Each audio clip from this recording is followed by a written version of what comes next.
Taxi ஆப்பின் உத்தரவாதம். Trip cancellation இல்லை, extra payment இல்லை, நியாயமான கட்டணம். இதுவே ஃபாஸ்ட் ட்ராக் டாக்ஸி ஆப்பின் உத்தரவாதம். மியான்மருடன் நீடித்து வரும் நல்லுறவு காரணமாக துணி உலர்த்தும் வேலியே இரு நாட்டு எல்லை பகுதியாக உள்ளது. இதுகுறித்து இந்திய மியான்மர் எல்லையிலிருந்து நமது செய்தியாளர் பாலவெற்றிவில் அளித்த கூடுதல் தகவல்களை பார்க்கலாம்.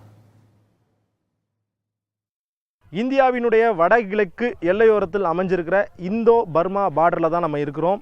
இந்திய மியான்மர் நாட்டினுடைய எல்லையை தான் நம்ம பார்க்குறோம். ஏதோ ஒரு நிலத்துக்கும் இன்னொரு நிலத்திற்கும் இருக்கக்கூடிய வேலி போன்றே காட்சியளிக்கப்பட்டாலும் இது இரண்டு நாட்டு எல்லைகளாக உள்ளது.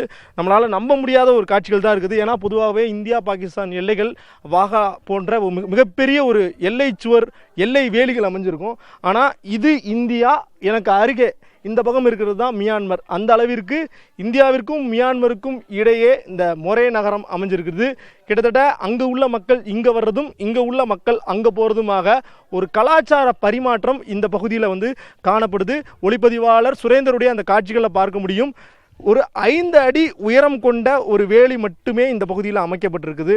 மூங்கில் கம்பங்கள் ஆங்காங்கே இருக்கிறது. இந்தியாவிற்கும் மியான்மருக்கும் இடையே 1350 கிலோமீட்டர் நீளத்திற்கு எல்லைப்புறம் அமைஞ்சிருக்குது. குறிப்பாக அருணாச்சல பிரதேசம், நாகாலாந்து, மணிப்பூர், திரிபுரா போன்ற இடங்களில் தான் இந்த எல்லைப்புறங்கள் அமைஞ்சிருக்குது. இதுவரையும் அதாவது சுதந்திரம் அடைஞ்சு 75 வருடமாக இந்தியாவிற்கும் மியான்மருக்கும் இடையே நல்ல ஒரு உறவு நீடித்த நிலையில் எந்த விதமான எல்லைப்புறங்களில் வேலி அமைக்கப்படாத நிலையில் தற்போது மத்திய உள்துறை அமைச்சகம் ஒரு முடிவெடுத்திருக்காங்க. என்னன்னா 1350 கிலோமீட்டர் தூரத்திற்கு அருணாச்சல பிரதேசத்திலிருந்து திரிபுரா வரையிலும் கிட்டத்தட்ட 8 மீட்டர் உயரத்திற்கு மிகப்பெரிய ஒரு வேலி அமைக்க வேண்டும் என திட்டமிட்டிருக்காங்க. அந்த திட்டம் அடுத்த ஒரு வருடங்களுக்கு மேலே செயல்படுத்தப்படும் அப்படிங்கிறது சொல்லப்படுது. இதை தான் நம்ம காட்சிகளில் பார்த்துட்டு இருக்கோம்.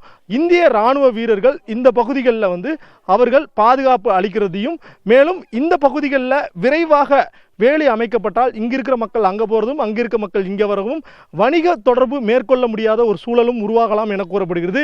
இத்தகைய ஒரு நிலையில தான் மொரே நகரத்திலிருந்து புதிய தலைமுறை பிரத்யேகமாக இந்தியாவிற்கும் மியான்மருக்கும் இடையே உள்ள எல்லை காட்சிகளை பதிவு செய்திருக்கிறது. இன்னும் அடுத்த ஒரு 4 முதல் 5 வருடங்களுக்குள்ளாக இரண்டு நாடுகளுக்கும் இடையே உள்ள எல்லையினுடைய எல்லை சுவர் அதிகரிக்கும். குறிப்பாக அந்த மொரே நகரத்தில் உள்ள அங்காள பரமேஸ்வரி கோயில் தான் மொரே நகரத்தில் மியான்மருக்கும் இந்தியாவிற்கும் தொடர்பு படுத்தியதாக இருக்கிறது.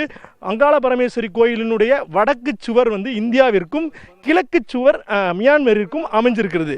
புதிய தலைமுறைக்காக ஒளிப்பதிவாளர் சுரேந்தருடன் செய்தியாளர் பாலவெற்றி. ஃபாஸ்ட் ட்ராக் டாக்ஸி ஆப்பின் உத்தரவாதம். ட்ரிப் கேன்சலேஷன் இல்லை, எக்ஸ்ட்ரா பேமெண்ட் இல்லை, நியாயமான கட்டணம். இதுவே ஃபாஸ்ட் ட்ராக் டாக்ஸி ஆப்பின் உத்தரவாதம்.